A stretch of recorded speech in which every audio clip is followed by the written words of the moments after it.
Welcome back, Planeswalkers. I'm Dan, and you're watching Access Magic, Eldritch Moon. This is episode 2, so if you haven't seen it already, go back and watch episode 1 first to see the trailer for Eldritch Moon and find out the source of the madness on Innistrad. But what's going on Innistrad now? Let's find out.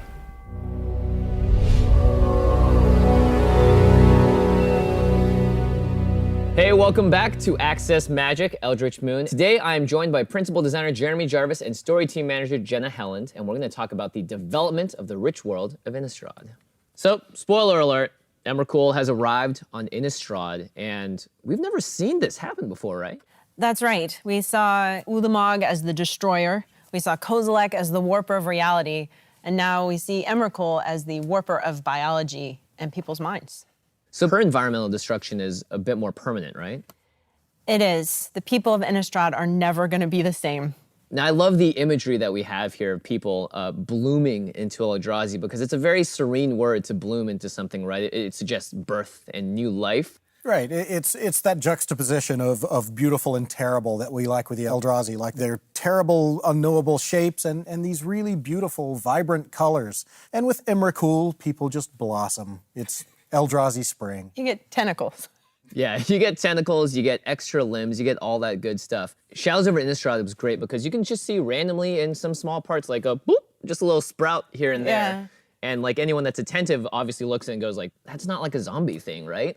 There's a horse that, if you look really closely, it has a fifth leg, and you can miss it just, the horse is running through, you're like, that's a classic Gothic horror horse, but then you wait.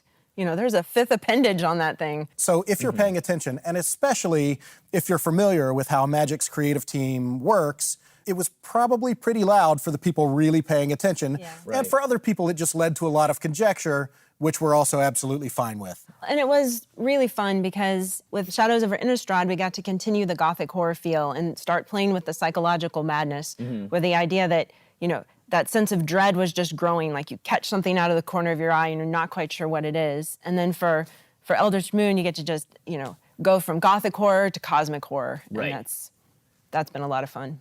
Someone was mentioning the 5 levels of awful. I'm really fascinated about that. Yeah, the writers had names for it, and we created visual spectrums for it. Yeah. We started out with distorted, and that's mainly the tentacle or the extra eye. And then we had disfigured, which is basically when you maybe have 2 eyes growing out and maybe some of the skin comes away, and that's the lattice pattern. And then we had deformed, and that's when you're looking like you're growing another body on the back here. And then we moved into the M's, which was misshapen, and that's when it's starting not to look like whatever it was before. And then you get to monstrous, fibrous entangler. It was a werewolf at one point, but not a werewolf anymore. Sam Burley, our lead concept artist, actually went through and kind of created this gradient, a scale, like how much that second step, what is the worst thing you see in Shadows over Innistrad, not quite yet impacting silhouette, but maybe you've got some lattice texture on you, maybe you've got that tentacle peeking out, and then when you move to EMN, to start with horror, and then on the double face cards, they do transform into creature-Eldrazi, right? And you see the full-on fibrous entanglers, an excellent example. Yeah.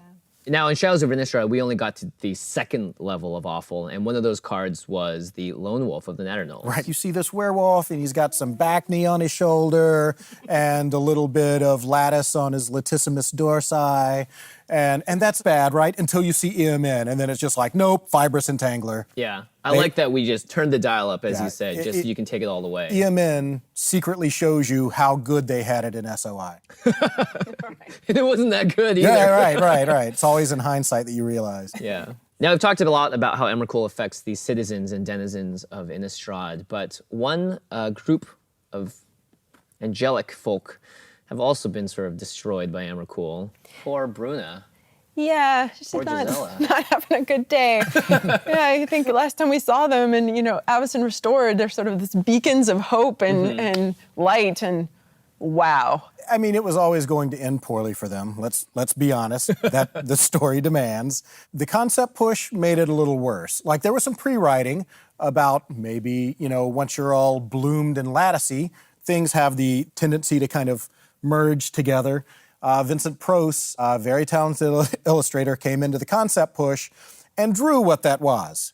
Yes. And there's just this awe-inspiringly awful thing on the wall. And it's like, it's good. He got it out of his system. Like, it wouldn't even fit on a card. Then enter Ken Nagel. Ken Nagel is a senior designer. He's been fighting to get some sort of mechanic that takes 2 cards and smashes them together since New Phyrexia. And it kept getting cut and kept getting cut.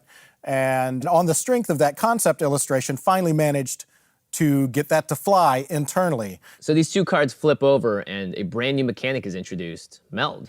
Right. Meld is the evolution of the double face cards. So it's the splashiest and most in-your-face way to experience the flavor of what Emrakul is doing to this plane.